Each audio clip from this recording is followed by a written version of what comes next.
নমস্কার বন্ধুরা, আমি তুহিন রিভিউলজি চ্যানেলে আপনাদের প্রত্যেককে স্বাগত জানাই। এখন দুটো, একটা টিজার এবং তার সাথে সাথে একটা গান নিয়ে আপনাদের সাথে মূলত রিয়াকশন করে জানাবো। তার আগে বলে দিই যে আমার কিন্তু এই যে স্ক্রিনে যেটা দেখতে পাচ্ছেন এটা আমার ইনস্টাগ্রাম আইডি। এখানে চাইলে আপনারা ফলো করতে পারেন এবং তার সাথে সাথে কিন্তু আমার ইনস্টাগ্রাম আইডির কিন্তু লিঙ্ক আমি ডেসক্রিপশন বক্সে দিয়ে দেবো। আপনারা কিন্তু ক্লিক করে অবশ্যই আমাকে ইনস্টাগ্রামে ফলো করতে পারেন, কারণ আমি ওখানটা কিন্তু কিছু কিছু ছোটো আপডেটও কিন্তু দিয়ে থাকি। এইবার আমি যদি টিজার এবং গানটার ক্ষেত্রে আসি, তা প্রথমে আমি যদি মিস্টার বাচ্চান বলে একটা রাভি তেজার সিনেমা আসছে, সেটার শো রিল নাম দেওয়া হয়েছে। শো রিলটা যদি আমি রিয়াকশান করবো এবং তার সাথে সাথে ভাইরাবার যে অ্যান্থেমটা সেটা কালকে মেকাসটা ইউটিউবে ড্রপ করেছে, তা কেমন কী লেগেছে এই দুটো আজকে আপনাদের সাথে আলোচনা করব। তা প্রথমে যদি শো রিলটা নিয়ে আলোচনা করি মিস্টার বাচ্চানের, তা দেখুন রাভি তেজার এই কিছু টাইম জুড়ে কিন্তু তার ভালো সময় যাচ্ছে না। তার ইগল সিনেমাটা চললো না, রাভানাসুরা সিনেমাটা চললো না, এমনকি তার এই পুজোর সময় একটা, আগের বছর আমাদের এখানে পুজোর সময় একটা সিনেমা রিলিজ করেছিল যেখানে যিশু ভিলেন ছিল, ওই সিনেমাটাও চললো না। রামারাও অন ডিউটি, ওই সিনেমাটাও চললো না। তা এই টাইপের সিনেমা কিন্তু তার চলছে না। একমাত্র তার খিলাড়ি সিনেমাটা ওয়ার্ক করেছিল বক্স অফিসে, তাছাড়া কিন্তু তার সিনেমা রিসেন্ট টাইমে কিন্তু খুব ভালো যে পারফরমেন্স করছে বক্স অফিসে সেটা কিন্তু বলতে পারি না। এইবার সেই জায়গায় দাঁড়িয়ে আমি চাই পার্সোনালি রাভি তেজার কামব্যাক হোক, কারণ আমি রাভি তেজাকে খুবই পছন্দ করি।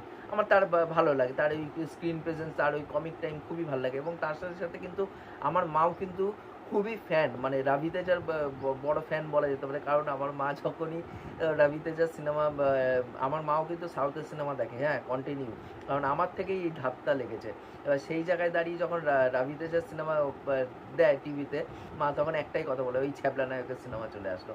তা সেই জায়গায় দাঁড়িয়ে কিন্তু আমি চাই তার মনে প্রাণে তার একটা কামব্যাক হোক। এবার সেই জায়গায় দাঁড়িয়ে এই যে এই শো রিলটা বা টিজার যাই বলুন না কেন, এখানটা কিন্তু রাভি তেজাকে দেখতে পাচ্ছি তাকে অ্যাকশন করতে, এবং সে যে ওই গ্যাংস্টারদের বিরুদ্ধে লড়ছে।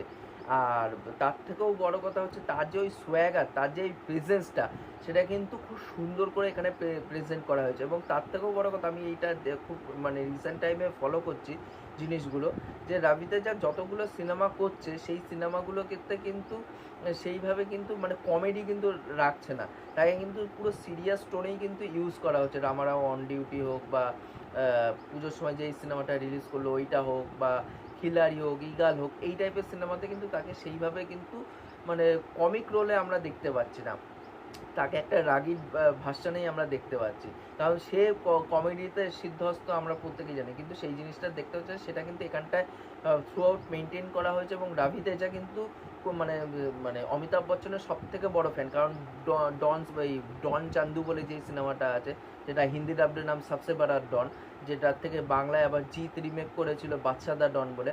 তা সেই জায়গায় কিন্তু অমিতাভ বচ্চনকে ট্রিবিউট দিয়েছিল হচ্ছে রাভি তেজা, কারণ রাভি তেজা কিন্তু মিস্টার বাচ্চানের খুবই বড় ফ্যান। এবং সেই থেকে কিন্তু এই সিনেমাটার নাম হচ্ছে মিস্টার বাচ্চান। এবং লাস্টে যখন টিজারে একদম শেষে যখন দেখতে পাচ্ছি সে বুলেটের উপর বসে আছে এবং পিছনে অমিতাভ বচ্চনের ওই ছবি, সেই জায়গায় তার যে ওই সোয়াগ, এবং সেই জায়গায় দাঁড়িয়ে অমিতাভ বচ্চনকে তাকে আইডিয়াল মনে করে, এর জন্য তার ছবিটা উপরে, সেই জায়গাটা কিন্তু মানে ক্যামেরার পজিশন হিসাবে কিন্তু খুব সুন্দর লাগছে এই জায়গাটা।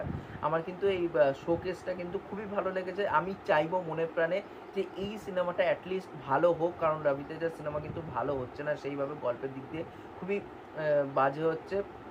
এবং সেই জায়গায় দাঁড়িয়ে কিন্তু যার জন্য অডিয়েন্সের সিনেমাগুলোকে রিজেক্ট করে দিচ্ছে। আমি চাই এই সিনেমাটা চলুক এবং বক্স অফিসে সফলতার মুখ দেখুক। সেকেন্ড যেই গানটাকে নিয়ে কথা বলবো সেটা হচ্ছে ভাইরাবা অ্যান্থেম। সেটা কালকে মেকাসরা ইউটিউবে ড্রপ করেছে। তার আগে একটা কথা বলে নিই, যে এই যে এই গানটা কিন্তু দিলজিৎ দোসাঞ্জের যে ইউটিউব চ্যানেল আছে সেখান থেকেই কিন্তু গানটা অডিও ভার্সানটা কিন্তু রিলিজ করে দেওয়া হয়েছিল একদিন আগে, মানে কালকে রিলিজ করেছে তার আগের দিন কিন্তু রিলিজ করে দিয়েছিল ইউটিউবে। সেই জায়গায় দাঁড়িয়ে কিন্তু আমি প্রথমে অডিওটা শুনেছিলাম, অডিওটা কিন্তু আমার খুবই ভালো লেগেছিলো। এবং যখন একটা ছোট্ট টিজারের গ্লিমস টাইপের এসেছিলো গানের, সেই জায়গায় বিটস ফিটসগুলো যতগুলো আছে না সেগুলো কিন্তু খুব সুন্দর লাগছে। এবং সন্তোষ নারায়ণা কিন্তু খুব সুন্দর এই সিনেমাতে ব্যাকগ্রাউন্ড স্কোরের কাজ বলুন বা এখানটায় মিউজিকের কাজ, সেটা কিন্তু তিনি খুব সুন্দর করে হ্যান্ডেল করেছে। আর তার থেকেও বড় কথা হচ্ছে এখানটায় হিন্দি লিরিক্সেও গান আছে, তেলেগু লিরিক্সেও গান আছে, আমি দুটো ভাষারই শুনেছি। তাই এখানটা কিন্তু লিরিক্সগুলো কিন্তু খুব সুন্দর হয়েছে, অ্যাপ্রোপ্রিয়েট হয়েছে। তেলেগুর ক্ষেত্রে হোক বা হিন্দির ক্ষেত্রে হোক। এবার সেই জায়গায় দাঁড়িয়ে তেলেগুতে যখন হচ্ছে নর্মাল, যখন দিলজিৎ দোসাঞ্জের পার্টটা চলছে না, ওই দীপাক ব্লু গানটা গেয়েছে, তা সেই জায়গায় কিন্তু যখন নর্মালভাবে চলছে তখন কিন্তু তেলেগু ভার্সানেই কিন্তু গানটা চলছে। পরবর্তীকালে যখন দিলজিৎ দোসাঞ্জের পার্টটা চলছে তেলেগুর ক্ষেত্রে বলছি, তখন কিন্তু পাঞ্জাবি ভার্সানটাই কিন্তু চলছে, সেটা কিন্তু হিন্দিতেও চলছে, যে হিন্দিতে যে গানটা গেয়েছে সেই জায়গায় চলছে, এবং যখন দিলজিৎ দোসাঞ্জ চলছে সে ঢুকছে তখন কিন্তু পাঞ্জাবিতে গানটা ঢুকছে।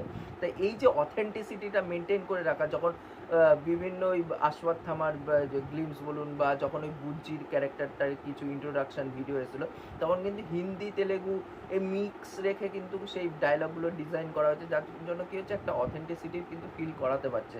এবং এই সিনেমাটাকে নিয়ে আমি যথেষ্ট এক্সাইটেড আছি। আশওয়াত্থামা নিয়ে, আশওয়াত্থামা বলছি, কালকি 2898 এই দিন নিয়ে খুবই এক্সাইটেড আছি। তার থেকেও বড় কথা, নাগাসমিনের উপর আমার যথেষ্ট ভরসাও আছে। আর এই গানটাকে যেভাবে ডিজাইন করা হয়েছে বিট ওয়াইজ, সেগুলো কিন্তু দেখুন, আমি কিন্তু গানের বিশেষজ্ঞ নয়, আমি শ্রোতা হিসাবে যেরকম শুনতে পাই সেটাই আপনাদের সাথে শেয়ার করছি। বিটসগুলো কিন্তু খুবই ক্যাচি, সেগুলো শুনতে কোথাও ভালো লাগছে, এবং দিলজিৎ দোসাঞ্জের গানের মধ্যে একটা আলাদাই মাধুর্যতা আছে। তার গান যখন আসে তখন কিন্তু একটা আলাদাই ভাইবস কিন্তু মনের মধ্যে কাজ করে, সেটা কিন্তু এই গানটার মধ্যে কাজ করছে, ভাইরাবা অ্যান্থেমের মধ্যে।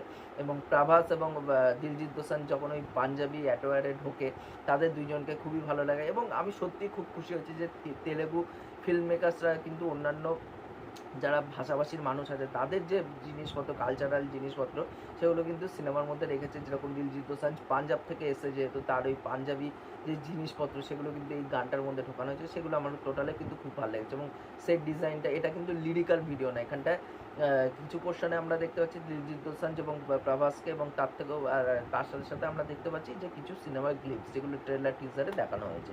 তা ওভারঅল গানটা কিন্তু আমার খুবই দুর্দান্ত লেগেছে। আপনারা কমেন্ট করে জানাবেন যে আপনাদের এই গানটা কেমন কী লেগেছে, এবং তার থেকেও বড় কথা, মিস্টার বাচ্চানের শরীর বা টিজার যাই বলুন না কেন, এটা আপনাদের কেমন কী লেগেছে অবশ্যই সেটা নিচে কমেন্ট করে জানাতে ভুলবেন না। আর এই ভিডিওটি ভালো লাগলে অবশ্যই লাইক, শেয়ার, সাবস্ক্রাইব করে দিয়ে যাবেন, তাহলে মোটিভেশন পাবো নতুন নতুন ভিডিও বানানোর জন্য। এখনকার মতন টাটা, বাই।